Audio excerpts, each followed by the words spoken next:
Howdy, folks. E double sharp here, just making a short little video on solo waves. This is not meant as a strategy video to help you beat something with a smaller crew. More so, it's a demonstration of what to aim for if you're trying to build up your ships or build up your crews, unlock certain officers. So it's a real short one today, just based on the crew and ships that I have that it works for me. So I figured I would share. Speaking of sharing, let me share my Star Trek Fleet Command.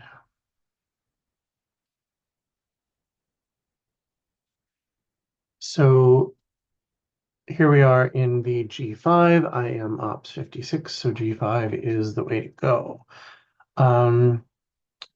I'm trying to unlock them all because they're like Pokemon. So I'll choose one I haven't done a wave in yet. And I'll put my 3 ships in here. Although that doesn't really let me show you the below stairs crew yet, does it? I'll recall.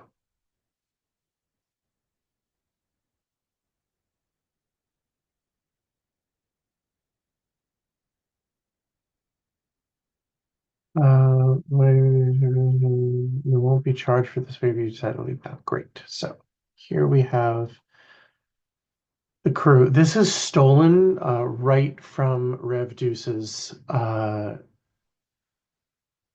crew suggestion. There was a big spreadsheet, and each of the major content creators suggested a crew. I lifted this right from there, so there's no a special secret. The one officer I didn't have was Seska, and I'll point out there was substitution I made. But these are the folks I have on my Explorer um, for reasons. And I tried always to make uh, the status officer match the ship that I was on. And so I've got actually, what tier was that? My tier 7 Corvus.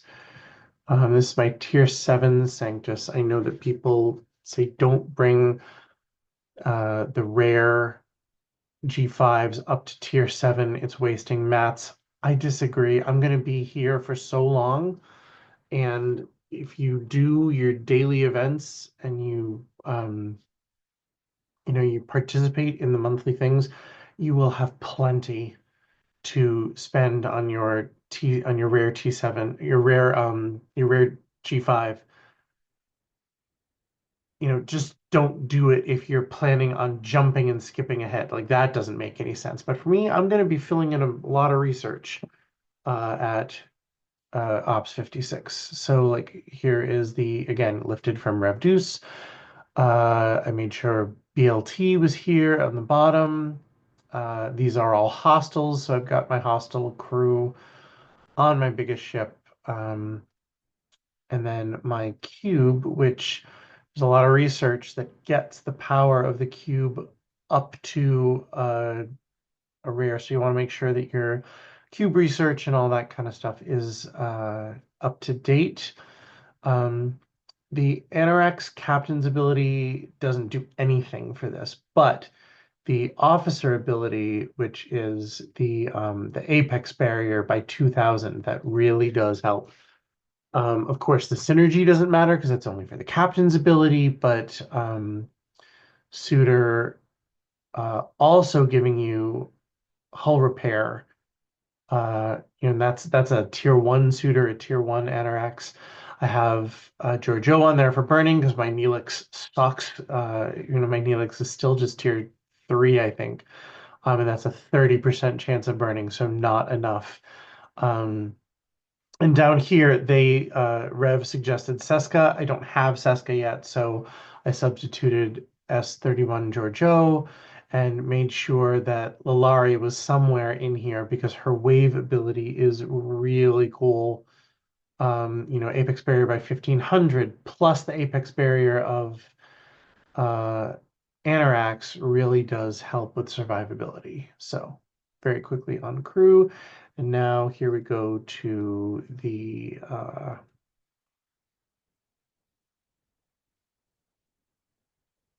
solo wave. And one of the reasons I pointed out all my ships and crew is that I have one of each type of ship.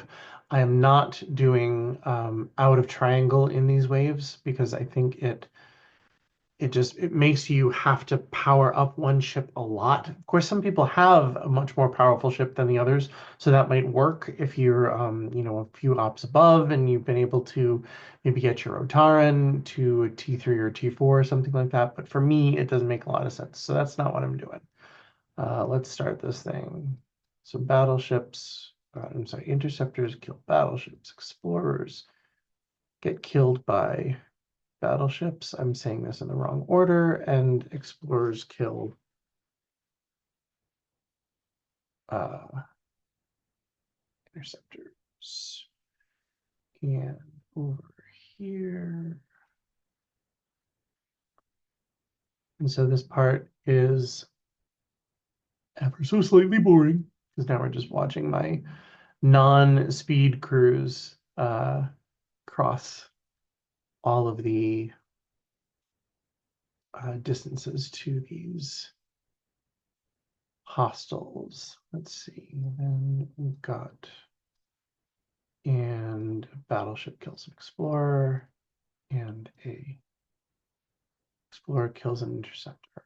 Now I have my Kashara active, so I can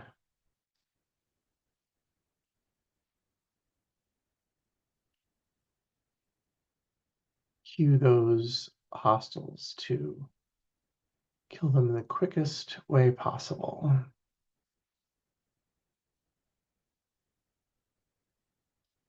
Now, wave 3, if you're not familiar with the pattern, can be a little tricky. So I am going to send my farthest ships first to kill these guys. And my cube will take over. My cube is the first one I do the Kashara on in this round because of what happens in wave 4. Did not actually target that guy. So in wave 4, the Explorer appears like right here, very close to the center. So you want to pre-position your cube or whatever your battleship is, your strong battleship, in to kill those. And I pre-send my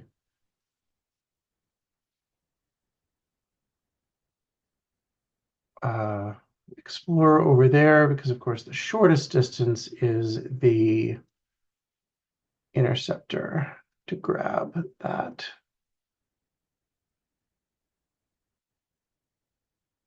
battleship.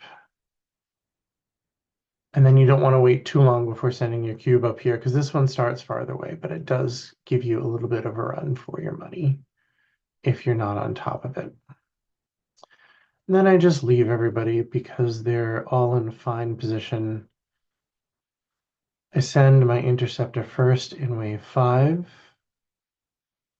to battleship, and the cube to the explorer, and the Corvus to the interceptor. And I do send my Corvus is going to die. Like there's no way it is surviving this battle. But most of the SLBs and ALBs have to do with damage done. And so even destroying the Corvus still bumps me up to about 10 billion, 11, sometimes 12 per wave, which shoots me up in my SLB ranking or shoots the Alliance up in their ALB ranking.